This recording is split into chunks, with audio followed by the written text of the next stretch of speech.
Good morning. Okay, so this is different and I don't really know how this works on YouTube, and I hope you got my link on Facebook. So I don't see anybody joining. Let me just have a look here. Can I share this? First timer. Okay. Yeah, I don't know if anybody will be joining me live. So, for those of you who have been following along on my page and aware of what's been happening in my life, yesterday, I received the news that my dear aunt in Canada had passed very peacefully in her sleep. At I'm not sure I remember. I think she was 84 years old, maybe older than that. And she had lived a very beautiful, happy, full life. And for a lot of her life, she was with her beloved, my Uncle Ken. And it was always Aunt Joan and Uncle Ken and the rest of the family, and we had incredible family reunions. And I didn't I didn't grow up in a world that had drama, I guess would be the best way to say it. I was looking for a better word. But our family was all loving. We got along really well. And I guess in that way, I was kind of isolated in a bit of a bubble. And I got to see what healthy relationships look like between, romantic partners, and also healthy relationships between people who decided that they didn't want to be married anymore, and they still hung out after, and they'd hang out with the new girlfriends and boyfriends. And it's like, that was my life growing up. And I wouldn't say that that's typical of a Canadian experience, but it was just the way that my family was. So I just want to take a moment to really honor my family, and I know that those of you who are back home who spent most of your days with Uncle Ken before he passed and Aunt Joan, I just want to say I love you so much, and I'm so sorry because I know it hurts. And I have this beautiful image of the two of them dancing together in the stars, and you know seeing what that reunion must have felt like for them. So that's what I hold in my heart. And I don't feel sorrow. I don't actually feel grieving for her.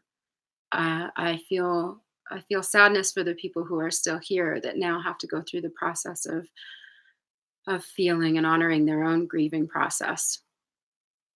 And when you spend that amount of time with another human being, I mean, like my cousin had her grandma, my aunt was her grandma in her life for 42 years, and that's a really, really long time. So that said, with some of the things that were coming up for me yesterday before I even found that out, I was noticing that I have, much like probably most people, some, and this isn't news to me, I was able to cry yesterday, and I can't always cry. Sometimes that's repressed. And when our natural emotions and the emotions and the things that exist within us are repressed, it can make us very sick. So I just wanted to talk today about grieving and sorrow, and what we hold inside of ourselves, and the repression of that. Um, Anything really, and even the bitterness and anger that can come along with that. But I'm seeing that nobody's on here with me, I don't think. So if anybody's on here, just make a comment.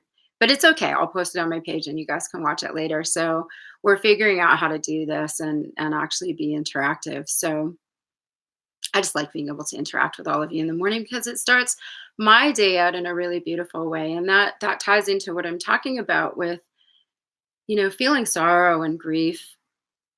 And that what resides inside of me, a part of that is, because I don't have all the time. Well, Yeah, okay. So it's not that I don't have deep connections because I have really, really beautiful deep connections. And it's important for me to remember when I do feel sad to connect with people. And I have spent a lot of my time isolating and hiding and being alone in the things that I'm feeling and going through. And I don't do that anymore. I use Facebook and I just kind of I don't put it all out there, not all of it. But it's important for us to sit with what we're holding inside of us and talk to it and honor it and really give it space and time to express and be seen and felt and loved and held. And in sitting with this, and allowing it. There you are. Hi. Okay, it's working. Good. That makes me feel better. Hi, Pixie. We're talking at Pixie has been one of those people that has been an incredible part of my life and helped me so much in my healing process. My beautiful shamanic practitioner, life soul friend. Took you a minute. Oh, okay, all right. So maybe there's other people there too. So when we have the courage to sit with the sorrow and sadness and grief that we hold inside of us, if we have it, not all of us, maybe not all of us have it, and if you don't, cool, you can click off. You don't need to watch this. Uh, then we offer ourselves grace, basically.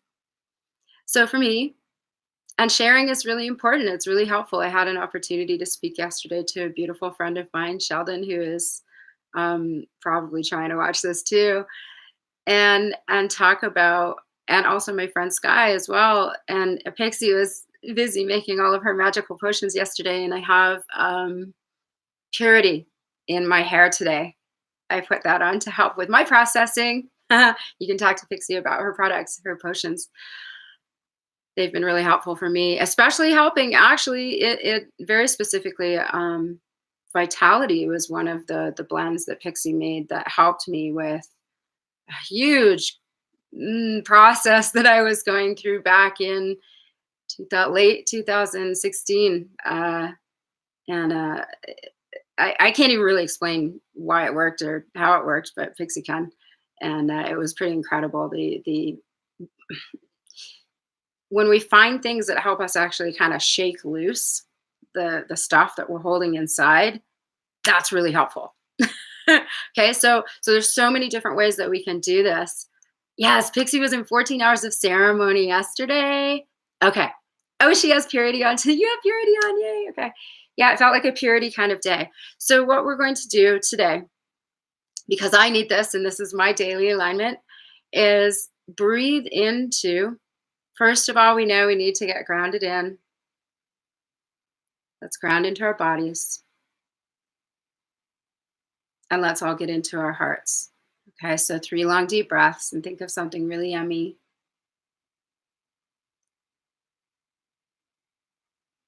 It feels really, really good and brings your awareness down into that core of your being in your heart, because this is the place where we can be most effective and most completely non-judgmental, because there's no judgment in the field of the heart. That's all up here in the mind.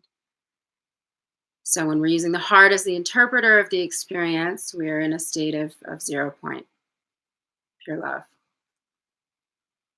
And the things that are, I'll share the things that are coming up for me that have been a part of my experience since I left my marriage, you know, is this longing that I do have inside of me. I've had it from the time that I was a teeny tiny little girl to be with my beloved. And he's not here. So there's that, and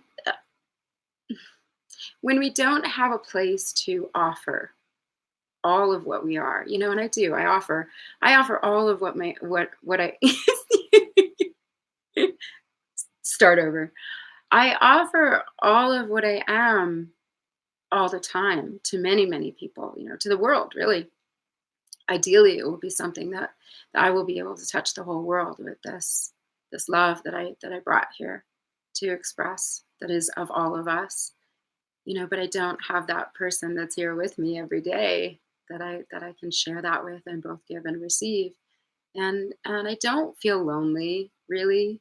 There are times when I miss him, whoever he is, but I don't really suffer from loneliness, and I know that some of you do. I've had it, and I know what it feels like. But because I am so connected, and I do, make sure that I feel connected to those people that love me, and I allow them to love on me when I need it, and that's really important. But it's there are all the things that go into that partnership, that God, walking this path together, and being able to have an impact on the world together as a team is something that I have a dream of being able to do that. And I'm doing everything I can, in this sovereign experience to do that. So I know that I'm on track. I don't really feel lonely, but there is this deep longing in my heart, and there's a grieving of a feeling of loss there. And it's painful when I let myself go in there. And you saw that I just started to cry a minute ago, because I have so much to offer this person, you know, and it feels special to be able to offer that in a romantic relationship, because then you get to offer all the goodies, and receive all the goodies too. So, and I know that I'm not the only one that feels this way. And I want to say there are some, God, I don't even know what to call them. Programming programs that are running in the collective and in the spiritual community. This, like, if you don't feel completely okay on your own, then you're not okay, and you haven't done all your healing and bullshit. Oh, I was going to keep this age appropriate. Baloney. I disagree. I disagree. And I was a woman who grew up in a family with two loving parents that love each other to this day. They're best friends. I grew up with that. It's beautiful to want that for yourself. It's beautiful to want to create something so beautiful and so uh, potentially life changing, soul changing, impactful, and evolutionary, even. You know, and there's power to that. There's so much beauty in that, and it does take work, but to have a best friend that is all the things. So that is my share. If anybody wants to share, and I know that Pixie and I have had lots of conversations about this, and she has been such a beautiful, loving friend to me, and so grateful to you, Pixie, for so many reasons. And everybody else who's on here, I can't see you, but thank you for joining today. So let's get into our exercise, okay?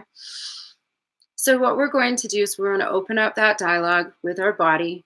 Okay, we're going to open up the conversation with our body, okay, and our fields, okay, and our higher awareness and the unified field. And we're going to ask, breathe into your heart, core of your being, and ask, do I have sorrow and grief? Am I holding sorrow and grief inside of me somewhere? And breathe into that and notice where your attention goes. Notice what you're feeling. And I hold it here in my heart. Not surprising. And sometimes I feel a lot of pain. Like right now, I'm feeling kind of right in the center of that. Doesn't feel great, but it's not horrible. I've definitely felt worse. It doesn't feel like it's getting ripped out of my chest. So breathe into that, and wherever you're noticing that your attention is going and you're feeling that, really breathe in compassion, kindness for you and for that little child that is grief, that little one. And you can even imagine in your mind's eye that grief and sorrow being a child, or maybe a little puppy, and holding that so tenderly. Hold that sorrow. Say, hello, I love you. I'm here. I hear you. And ask that sorrow and grief if it has anything to share with you. Is there anything that you want me to know? What do you need from me? What can we do together to help? I need to cry. I really don't want to do that on live video. I don't want to do it on live video, but I've learned that it's okay. And this is just, I don't have an awareness right now beyond what I've already stated of what all of this is. And it's probably so much more than what I've stated, I'm sure. And it's energy. It needs to come, it needs to move, it needs to come up, it needs to be seen, it needs to be acknowledged. Because when we go, no, no, oh, ooh, I don't want to, and we push it down and we push it down and we push it down, and we make ourselves sick, we make ourselves very unwell, and we manifest all kinds of things in our physical body, in our external world. And the external world is just trying to show you what you're hiding from yourself inside of you. And it gives you these experiences. Like, if I have grief and sadness that I'm holding inside of me, that I'm not addressing, that I'm not loving, that I'm not being tender and kind to, I'm not asking, what are you here to teach me? What am I meant to learn from you? How am I meant to show up for you, for me, so that I can show up for the rest of the world? Because if I'm denying parts of myself, love and compassion, then I am denying those same parts that exist within all of my human family and the rest of everything. I'm denying that love and compassion to that as well. So, yeah, you got to see me cry a bit. There's probably more. I cried a bunch yesterday. And it's beautiful if we can sit with those uncomfortable feelings, because really they're not, there's no negative emotions, there's no positive, there's no negative, they're just emotions. And they're all our teachers, they are all our guides, our shepherds to deeper places within ourselves, and more expansive places out here, and deeper places within each other. And we can live honoring that and truly understanding the relationship as a whole with all parts of ourselves with no judgment. Then that, whatever you want to call that, mastery, it just feels better. We're living in a more self-empowered and sovereign state. I don't even know if sovereign comes into that, but we're living in a more self-empowered state. We're living in pure love, perfect love, the love of our creator that says all things are love. And I felt like I was going somewhere with that, but anyway, be deeply kind with yourselves, because if you can do that, then you can be more understanding when you witness the things that appear to be separate from you having trouble with their discomfort. Be kind to one another, and honor the things that are a part of us that help make us so beautiful. And I don't need to let this go. I don't need to do anything else with it. I just need to be fully me, who I am, all of it. And that goes for you too. So take a couple long deep breaths. I really hope that this was helpful to some of you or all of you today. And I thank you so much for your time and your attention. And if you need to cry, do not hold back. Let it out. You'll feel so much better after you've done that for yourself. And your little inner child will thank you for letting him or her express. Okay? I love you all so much, and I will see you at the same time tomorrow. If anybody has any tips for me to get the comments working better, I'd really appreciate it. Okay? Have a beautiful day. I love you.